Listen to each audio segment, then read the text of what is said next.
Mesdames et messieurs, bienvenue au Conseil national de la dernière pièce. Aujourd'hui, une mission exceptionnelle. Trouver le dernier euro encore caché quelque part en France.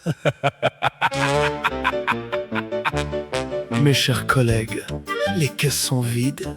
Il faut trouver de l'argent, des idées. J'en ai une. Regardons sous les matelas et les tirelires des enfants. Les cochons en porcelaine, on ne sait jamais. Où est passé le dernier euro? Cherchez partout, cherchez plus haut. Sous le matelas, dans le tiroir, il doit bien rester un peu d'espoir. Où est passé le dernier euro? Dans les poches ou dans le manteau. Cherchez encore, fouillez partout, mais laissez donc vivre les gens debout. Regardez cet artisan, il travaille depuis longtemps, il ouvre tôt, il ferme tard.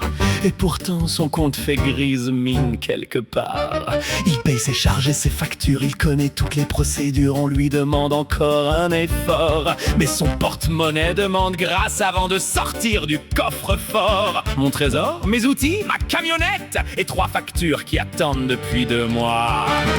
Où est passé le dernier euro? Cherchez partout, cherchez plus haut. Quand on prend toujours un peu plus, à la fin, mes amis, il ne reste plus. Je suis retraité, paraît-il, donc je suis riche et tranquille. J'ai ma pension, mon petit jardin, et je calcule mes courses jusqu'au dernier centime du matin. Entre le chauffage et l'essence, je fais des calculs avec prudence.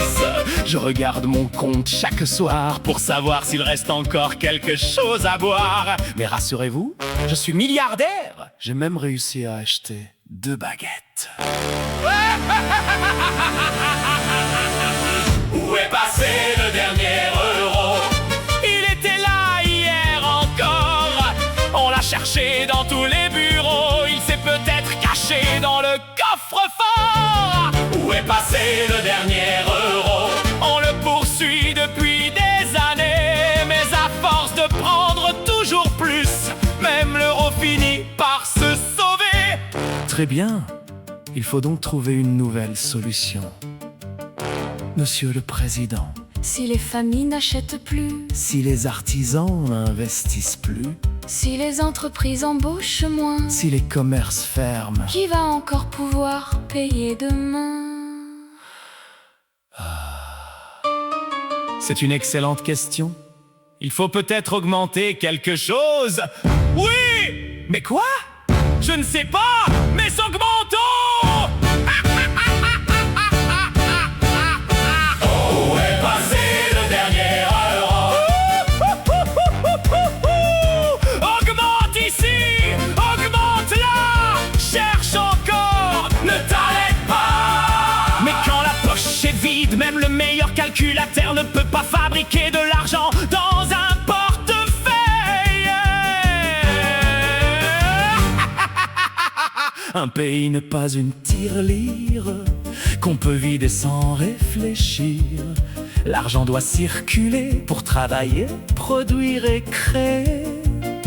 Quand chacun garde juste assez pour pouvoir manger et se loger, le commerce finit par ralentir et même les caisses finissent par souffrir. Attention, paiement refusé. Pourquoi? Le café a augmenté, Encore? le sucre aussi. Et l'eau? Un supplément? Où est passé le dernier euro? Cherchez partout, Cherchez plus haut. quand on vide toutes les poches, il ne reste même plus de quoi remplir les sacoches. Où est passé le dernier euro? Il voulait simplement respirer, mais à force de toujours le chercher, il a fini par prendre ses valises et s'en aller. Et pendant que certains cherchent encore la dernière pièce, les fils s'allongent devant les associations, les familles comptent, les travailleurs s'épuisent, les petits commerces hésitent, et une vieille idée continue de nous regarder dans les yeux. Les restos du cœur. Une idée qui devait être provisoire.